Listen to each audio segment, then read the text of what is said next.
দৃষ্টিনন্দন বুনন শৈলীতে নগর জীবনে জায়গা করে নিচ্ছে পাট পণ্য। কার্পেট, ব্যাগ, শোপিসের বাইরেও এই সোনালী আঁশ দিয়ে তৈরি হচ্ছে পর্দা, ফুলদানি, চেয়ার, কুশন কাভার সহ ঘর সাজানোর নানা অনুষঙ্গ। এবার ঢাকা আন্তর্জাতিক বাণিজ্য মেলায় ক্রেতাদের অন্যতম আগ্রহের কেন্দ্রেও রয়েছে পাট পণ্যের স্টলগুলো। সাশ্রয়ী দামে ক্রেতারা পণ্য কিনতে পারলেও কাঙ্ক্ষিত বেচাকেনা না হওয়ায় হতাশ বিক্রেতারা। ফুলদানি, শোপিস, ব্যাগ, শতরঞ্জি, পর্দা, গয়নার বাক্স সহ ঘর সাজানোর নানা অনুষঙ্গ। আবহমান বাংলা ঐতিহ্যের সঙ্গে আধুনিকতার মিশেলে সোনালী আঁশ পাট দিয়ে তৈরি হয়েছে এসব পণ্য। ৩০তম ঢাকা আন্তর্জাতিক বাণিজ্য মেলায় একই প্যাভিলিয়নে মিলছে পাটের তৈরি নান্দনিক এই পণ্যগুলো। গতানুগতিক ধারার বাইরের বেশ কিছু জিনিস মেলায় দর্শনার্থীদের আগ্রহ বাড়ছে এসব স্টলে। আমার কাছে এইগুলো বেশি ভালো লাগছে, আরো অনেক কিছুই আছে দেখতেছি যেটা ভালো লাগে।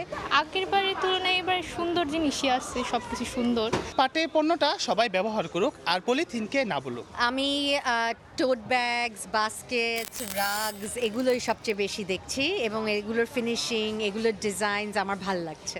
সাশ্রয়ী দামে দেশীয় এসব বাহারি পণ্য কিনতে পারায় সন্তুষ্ট ক্রেতারা। মানেও ভালোতে পাচ্ছি আর দামেও আপনার নিচ্ছি আমি, আলহামদুলিল্লাহ ভালো। দামে মানে এটা বিদেশি পণ্য থেকে কোনো অংশে কম না। আমাদের দেশি প্রোডাক্ট, আমরা তো এটা নিবই এবং শুধু দেশীয় প্রোডাক্ট না এবং কোয়ালিটি অনেক ভালো।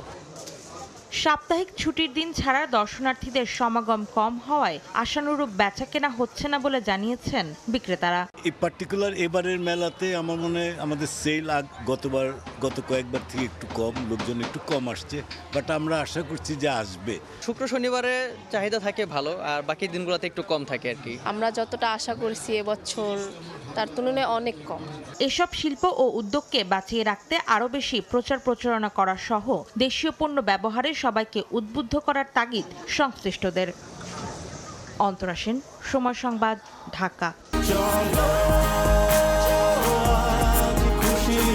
40 বছর ধরে অসংখ্য খুশির মিছিলে ছিল আইডিএলসি, থাকবে আগামীতেও।